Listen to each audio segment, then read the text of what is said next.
yan. Nakakuha nga ako ng dahon, pero punit-punit na itawon. Nilako ko agad sa baga para ang dahon hindi madaling masira. Buti na lang kasama ko si Beshi at si Mother. Humingi na talaga ako sa kanila ng tulong para maluto na itong ulam namon. Pinagtulungan naming timplahin ang nilagang baboy na tiil.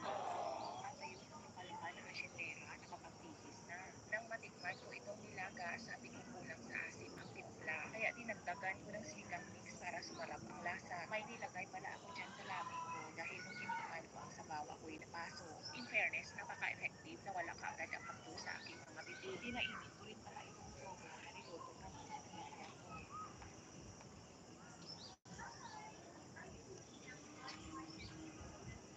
Alright, 16 minutes more. Salamat sa patambay dyan, Sis Tiffy. Kaya Adi, Maricoy, Mariam Lynn. Yun lang pala, wala pala ibang viewer.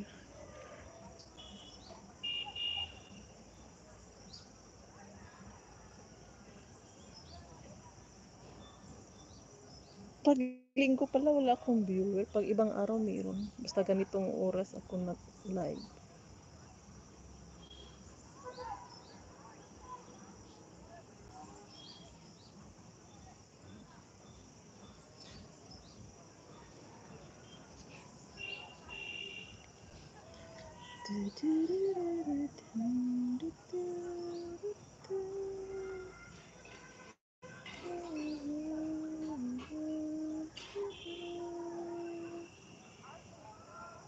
There's more to go.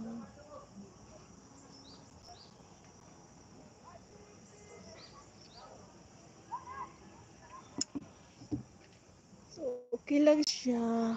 Kaya nag-live ako kasi wala akong lulutuin. I mean, meron kanin for dinner.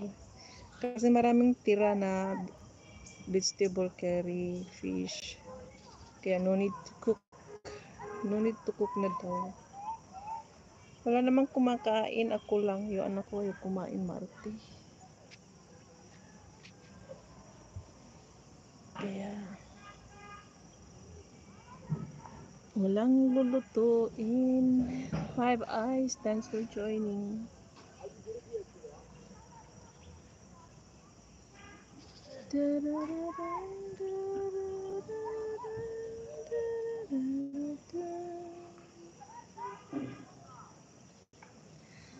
Ayan.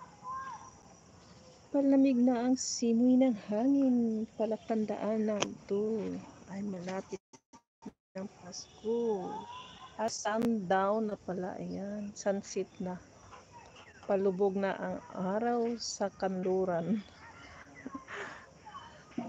Kanluran ba? Lulubog ang araw.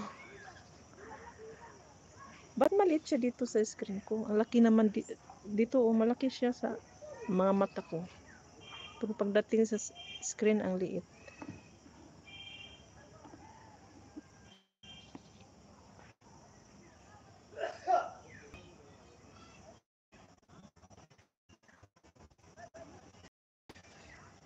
Three likes and 5 eyes. Thank you. Yes, ganda ng sunset. Yeah, palubog na siya after few minutes.